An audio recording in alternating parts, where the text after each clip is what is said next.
తెలంగాణ రాష్ట్ర సమితి trans community అధ్యక్షురాలైన Oraganti Laila అమ్మగారి ఆదేశాల మేరకు ఈరోజు పెద్దపల్లి జిల్లా గోదావరికని ట్రాన్స్ కమ్యూనిటీ దీపుకి ఆత్మశాంతి చేకూరాలని ఈరోజు మేము గోదావరికని కమ్యూనిటీ కొవ్వొత్తుల ర్యాలీ నిర్వహించాము.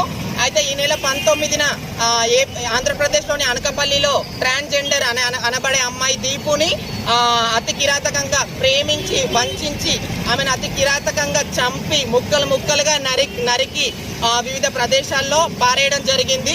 ఆ దుర్మార్గుడిని వెంటనే ఎన్కౌంటర్ చేయాలి లేదా ఉరి తీయాలి. ఆంధ్రప్రదేశ్ ప్రభుత్వమైన సీఎం గారైన చంద్రబాబు నాయుడు గారు ప్రభుత్వం మొత్తం ఆ దుర్మార్గుని, మా ట్రాన్స్జెండర్ మృతికి కారణమైన ఆ దుర్మార్గుడిని మాకైనా అప్పచెప్పాలి, లేదా బహిర్గతంగా ఉరి తీసి ఎన్కౌంటర్ అయినా చేయాలి.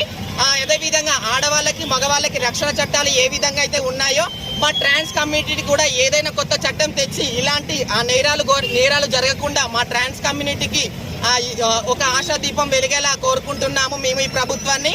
అదేవిధంగా ఇలాంటి కొత్త చట్టాలు ఏదైనా మా ట్రాన్స్ కమ్యూనిటీకి ఏదైనా కొత్త చట్టం ద్వారా క్రూర మృగాలలో అలా మా మృగత్వం తగ్గి మా మీద కరుణ అనేది ఏర్పడి అదేవిధంగా మా జీవితాల్లో ఎంతో కొంత ఆ చట్టాలకు భయపడి మానవ మృగాలు మా జోలికి రాకుండా మా ట్రాన్స్ కమ్యూనిటీ జీవితాల్లో వెలుగు నింపేలా ఉంటాయి. అదేవిధంగా అమ్మాయిలకి దిశ చట్టాలు ఏ విధంగా వచ్చాయో మా ట్రాన్స్ కమ్యూనిటీ కూడా దీపు చట్టం రావాలని మేము మా పెద్దపల్లి జిల్లా గోదావరికని ట్రాన్స్ కమ్యూనిటీ తరపున అవుతాము.